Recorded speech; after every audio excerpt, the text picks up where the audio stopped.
Hi guys, Vipin here again, here to present to you about public finance.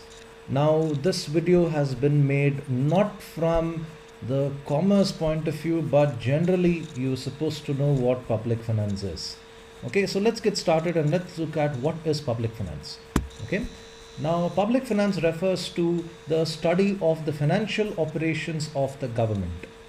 Now what does that mean? In short, it refers to how does the government go about receiving money and how do they go about utilizing this money.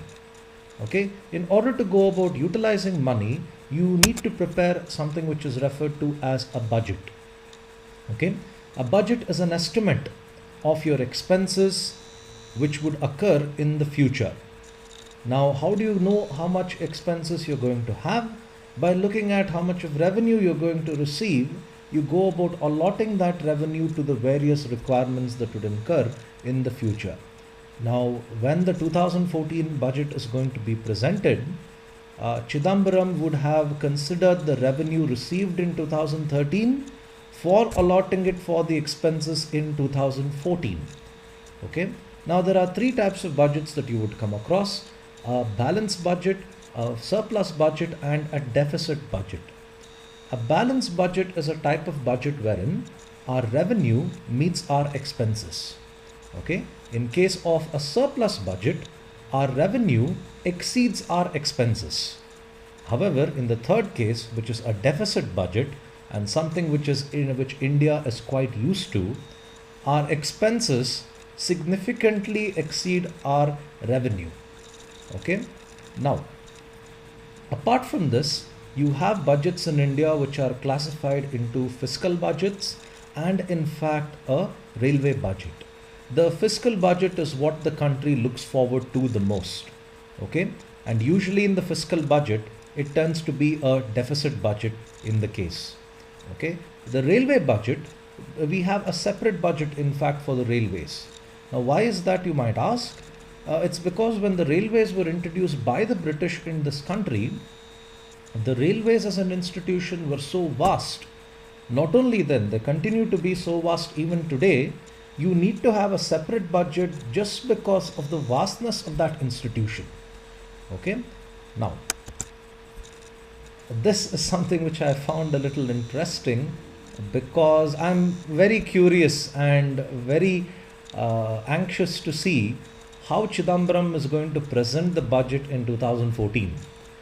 Okay, the reason being 2013 was a pretty bad year for India. One big reason for that would be the dollar and rupee fluctuations.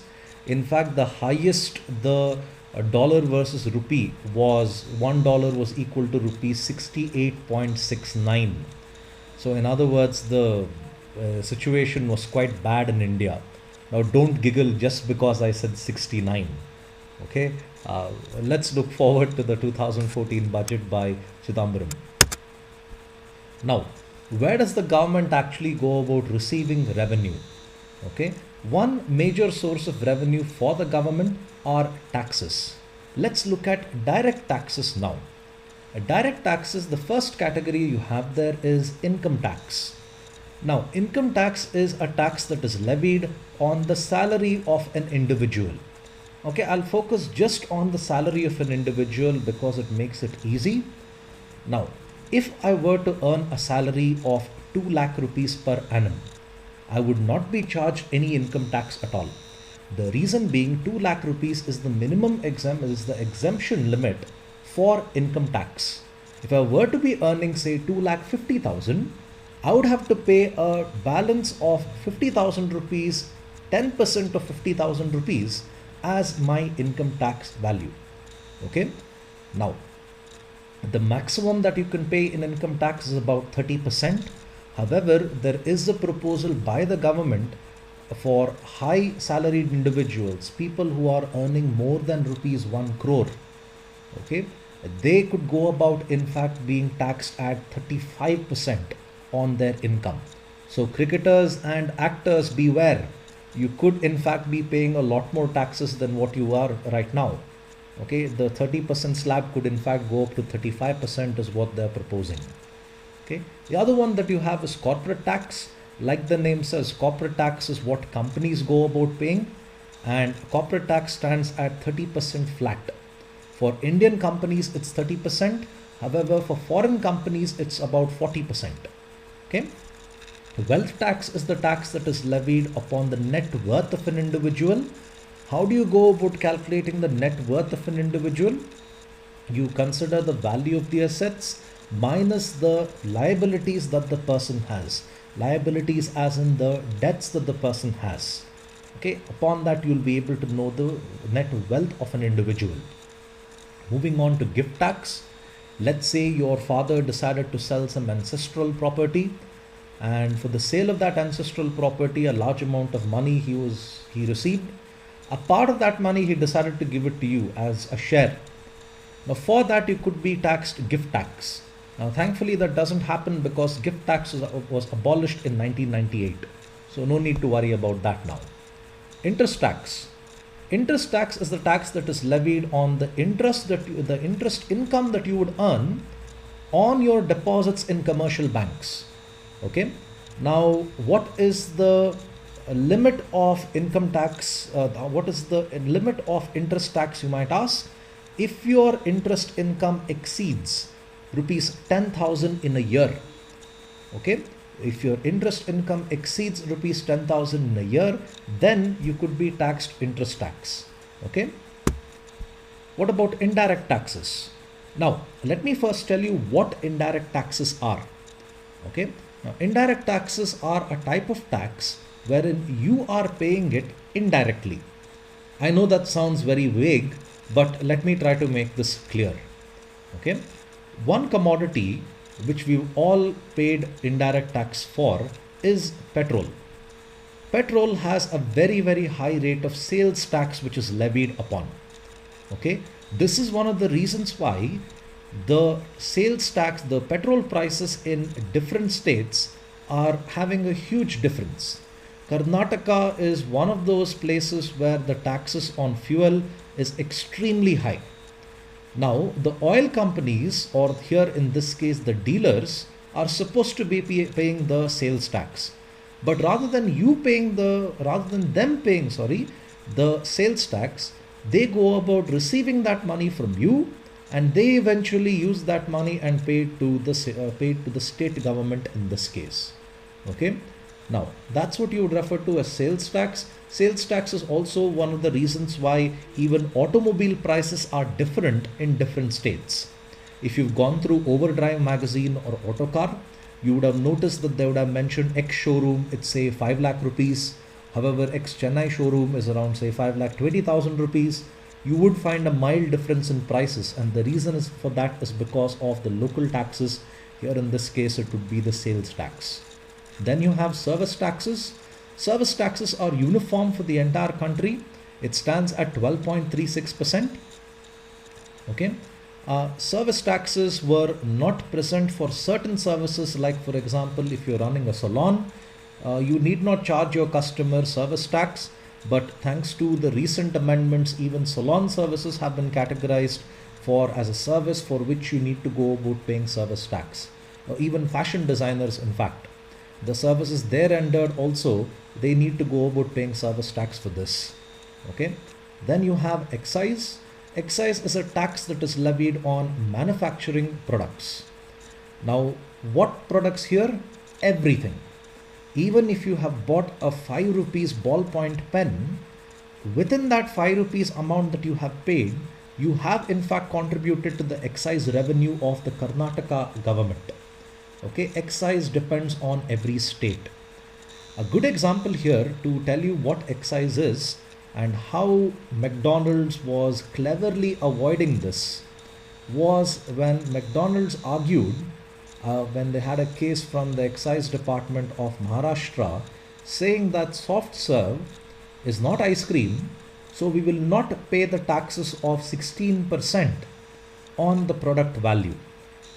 However, the excise department took the case to the Supreme Court, and Supreme Court squashed the argument of McDonald's. The Supreme Court said soft serve and ice cream are not independent products, they are in fact the same. McDonald's, however, argued saying Ice cream contains 10% milk fat. However, our product in fact contains just 5% milk fat. It's a little ironic when you hear McDonald's serve something which is in fact low on fat. Not often do you come across something like that. Okay. The Supreme Court, however, said we can't really consider the argument of McDonald's because it's a little too vague. According to the Supreme Court, and in fact a rational and a sane person like me, calling ice cream as a soft serve doesn't magically change the product to something different. Now McDonald's needs to pay that 16% excise duty on every soft serve that is sold. So yes, even ice cream has got excise duty levied on it. Okay. Customs duties. Customs duties are present for both exporting of goods and in fact importing of goods. For exports there is export duty, for imports there is import duty. Import duties are extremely high. They range anywhere between 15%, to upwards of 100%. In case you are importing luxury automobiles, the import duties on that exceeds more than 100% on the product. Okay. Now these are in fact the different sources of indirect tax. The other sources of revenue for the government, a good example for this would be the sale of spectrum, 2G, 3G and 4G spectrum. Now I'll do a different video, a detailed video on what exactly spectrum is.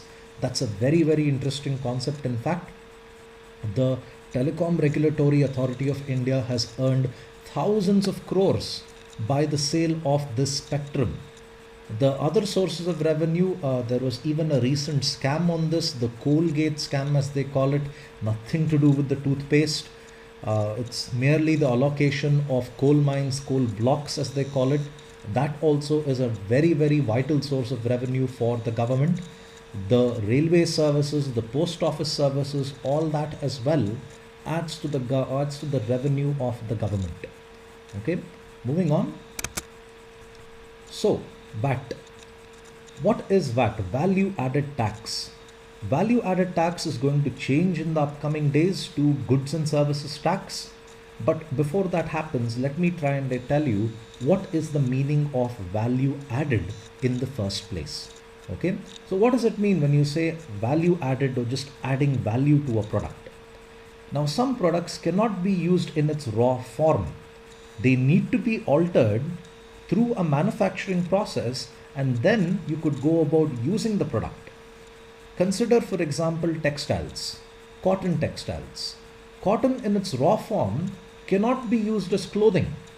You need to clean the fabric, you need to clean cotton, you need to bleach it, you need to go about coloring it, you need to go about weaving it, you need to add patterns if you require, and then finally you can actually go about considering it as a t-shirt or as a pair of denim